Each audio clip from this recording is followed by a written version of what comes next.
အားလုံးပဲမင်္ဂလာပါရှင်ဒီနေ့ကတော့ kick handstand လေ့ကျင့်တာလေးကိုပြောပြသွားမှာဖြစ်ပါတယ်ရှင်အရင်ဆုံး step 1အနေနဲ့ခြေထောက်လွှဲတာလေးကိုတည်အောင်ခြေထောက်လွှဲတာလေးကိုစပြီးတော့လေ့ကျင့်ပေးရပါမယ်ညာတန်းဆိုရင်ညာခြေထောက်လွှဲတာလေးကိုလေ့ကျင့်ပေးပြီးတော့ဘယ်တန်းဆိုရင်ဘယ်ခြေထောက်လွှဲတာလေးကိုလေ့ကျင့်ပေးနိုင်ပါတယ်Step 2အနေနဲ့ handstand kick up လေးကိုတန်းပြီးလေ့ကျင့်လို့အဆင်မပြေသေးတဲ့သူတွေအတွက် handstand kick up လေးကိုစပြီးတော့လေ့ကျင့်ပေးပါ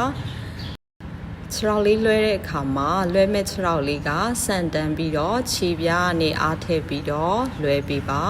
ကျန်တဲ့ခြေထောက်တစ်ဖက်လေးကိုတော့ဒူးလေးအနှဲငယ်ညွတ်ပြီးတော့ကန်ထုတ်ပေးပါ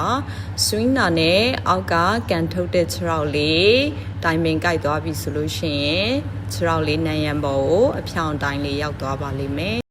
လေ့ကျင့်လို့နိုင်လာပြီဆိုရင်နံရံကိုမထိပဲနဲ့လေထဲမှာခြေထောက်လေးနှစ်ဖက်ကိုပေါင်းနိုင်အောင်ကြိုးစားပေးပါပြီးရင် chain pose လေးနဲ့အနားယူပေးပါ Step 3အနေနဲ့ပခုံးတွန်းအားလေးကိုများများသုံးပြီးတော့ handstand kick up လေးကိုစတင်ပြီးတော့လေ့ကျင့်လို့ရပါပြီနံရံလေးနဲ့လေ့ကျင့်တာကိုအတွက်လွယ်ကူလာပြီဆိုလို့ရှိရင်